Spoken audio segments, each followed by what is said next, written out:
দিল্লি না ঢাকা? যারা জামাতের নেতাকর্মী আছেন একটু উত্তর দিবেন। আমার ধারণা অধিকাংশ মানুষই লিখবেন ঢাকা ঢাকা, কিন্তু দিল্লিকে ছাড়া কি ঢাকা হয়? না, দিল্লিকে ছাড়া ঢাকা হয় না। কারণ ঢাকার তিন পাশ ঘিরে, অর্থাৎ বাংলাদেশের তিন পাশে যখন ভারতেরই বসবাস, সো ভারতকে ডিঙিয়ে বাংলাদেশ ভালো থাকতে পারবে না, আবার বাংলাদেশকে চোখ রাঙিয়ে ভারতও ভালো থাকতে পারবে না। আপনি নিশ্চয়ই একটু অবাক হচ্ছেন হঠাৎ করে কেন জামাতের আমির ডাক্তার শফিক সাহেব তিনি এই ঘোষণা দিলেন যে ক্ষমতায় গেলে ভারতের সঙ্গে সুসম্পর্ক গড়ে তোলা হবে। আলোচনাটা মাঝখানে একটু রসালো হয়েছিল যখন আমরা শুনলাম যে জামাত আমির যখন তিনি অসুস্থ ছিলেন তখন ভারতের দুই কূটনীতিক তার সাথে দেখা করেছেন, এমনকি বিষয়টা গোপনীয় রাখার জন্য এখানে একটা কথাবার্তা হয়েছিল। সো স্পষ্ট জিনিস কেন গোপনীয় হবে এ নিয়ে অনেক আলোচনা সমালোচনা মাঝখানে ছিল।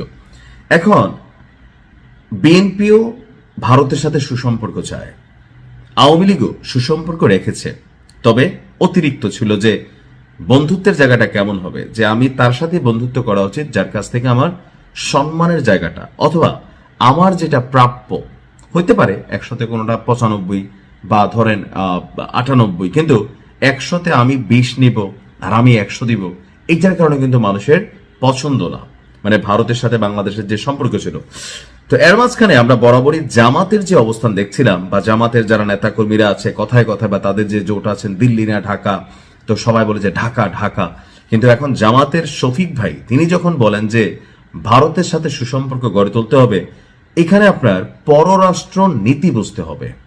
এখন আমরা যারা আমজনতা আছি ছোট্ট উদাহরণ দিলে বুঝবেন, যেমন ফুটবলার লিওনেল মেসি অথবা রোনালদো অথবা আপনার পছন্দের যে কোনো খেলোয়াড়, তারা যখন বিদেশের মাটিতে বসে কোনো একটা ম্যাচ খেলে আমরা চা দোকানে বসে আরে ধুর বেটা, হ্যাঁ 5টা দেওয়ার কথা ছিল ডাইনে দিয়ে দিছি বামে, আমাদের মধ্যে মনে হয় যে আমরা মেসির গুরু এখানে চা দোকানে বৈশা বৈশা চা খাচ্ছে আর খেলা শিখাচ্ছে। ধুর বেটা খেলাটা কিটা খেললো, খেলতেই পারে না, আছে না আছে।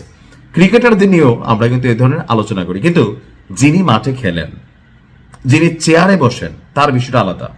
আপনাদেরকে একটু সহজ করে দিচ্ছি। আমাদের এখন এই মুহূর্তে যে ধর্ম উপদেষ্টা আছে খালেদ ভাই, হেফাজত ইসলামের সম্ভবত, তিনি কয়েক মাস আগে মদের লাইসেন্স দেওয়া নিয়ে তিনি একটা কথা বলছিলেন যে আপনি যদি 20-12 হজ করে আসেন, আপনি যত বড় ধর্মমন্ত্রী হন, স্বরাষ্ট্রমন্ত্রী হন, যত 5 ওয়াক্ত নামাজি পরহেজগার, কিন্তু আপনি যখন এই চেয়ারে বসবেন আপনাকে মদের লাইসেন্স দিতে হবে।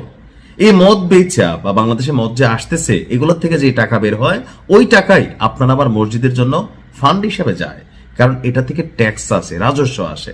তা আমার এই কথাগুলা বলার মেইন কারণ যেটা হচ্ছে, আমরা যারা আমজনতা আছি, সাপোর্টার আছি বা দলগুলোকে সাপোর্ট করি, হ্যাঁ, তো আমরা যতটা সোজা মনে করি বা আমরা মনে করি যে ভারত বাদ দিয়ে বাংলাদেশ আমরা এই করে ফেলবো, অথবা যে কোনো একটা দেশের সাথে, বিশেষ করে যখন আপনার প্রতিবেশী, আপনি চাইলেই বদলাই দিতে পারবেন না, তাই না? এটা তো কোনো ফ্ল্যাট না যে অন্য একটা জায়গায় গিয়ে ফ্ল্যাট কিনে ফেললাম, কিন্তু প্রতিবেশী রাষ্ট্রকে আপনাকে হজম করতে হবে, তাদের সাথে সুসম্পর্ক গড়ে তুলতে হবে।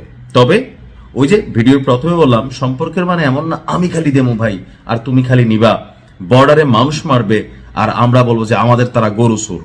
এই বিষয়গুলা নিয়ে আমাদের অলওয়েজ আপত্তি। যারা আমার ভিডিও দেখেন, আমি সবসময় এই নীতিটারই বিরোধিতা করি যে প্রতিবেশী আমরা ভালো সম্পর্ক তৈরি করবো, আমরা সব ঠিক আছে, কিন্তু সীমান্তে যদি কোনো হত্যাকাণ্ড হয় সেটার বিরুদ্ধে বাংলাদেশকে কথা বলতে হবে। আমাদের যারা রাজনৈতিক ক্ষমতা থাকবেন তাদেরকে এটার জবাবদিহিতা চাইতে হবে ভারতের কাছে, যে কেন ভারতের সাথে সুসম্পর্ক, এখানের চেয়ারে যেই বসবেন, এবার এনসিপির যদি নাহিদ ইসলামও বসে 3 দিন পরে সেও ভারতকে বলতে হবে যে দাদা আপনার সাথে ভালো সম্পর্ক রাখতে চাই। কারণ আমরা বুঝতে হবে যে সবকিছু মিলেয়া ভারত বাংলাদেশ একটা রেজিমের মধ্যে এমন সিস্টেমে কানেক্টেড যে ভারত যদি বাংলাদেশকে গণার বাহিরে নেয় তাহলে ভারত অশান্ত হবে, আবার বাংলাদেশ যদি ভারতকে গণার বাহিরে নেয় তাহলে বাংলাদেশ টিকবে না। সো এখানে এভরি পলিটিশিয়ান তারা আসলে ভারতের সাথে সুসম্পর্ক গড়ে তুলতে হবে। আর জামাত ইসলামের কাছ থেকে, যেহেতু ভারতের একটা জামাত ফোবিয়া আছে, জামাত নিয়ে ভীতি আছে, ভারত এখনো মনে করে যে জনাব তারেক রহমান তিনি যদি দেশ নেতা হন তাহলে ভারতের সাথে সম্পর্কের জায়গাটা আরো পজিটিভ হবে। এটা কিন্তু ভারতের প্রধানমন্ত্রী নরেন্দ্র মোদী বেগম খালেদা জিয়া মারা যাওয়ার পর চিঠিতে লিখছিলেন। তো সেই জায়গায় ভারতের একটা মৌন, গৌণ না হোক মৌন, মানে অল্প পরিমাণ ভালো লাগা কিন্তু থাকতে হবে যে এখানে ক্ষমতায় কে বসতেছে, কজ ইন্টারন্যাশনাল এখানে খেলা চলে। তো সেই জায়গা থেকে জামাত যেটা ভারতকে মেকশিওর করতে চাচ্ছে যে জামাত নিয়ে, যে জামাত ক্ষমতায় আসলে রিস্ক বা প্লাস মাইনাস যে চিন্তা ভাবনা, এগুলা ভুল।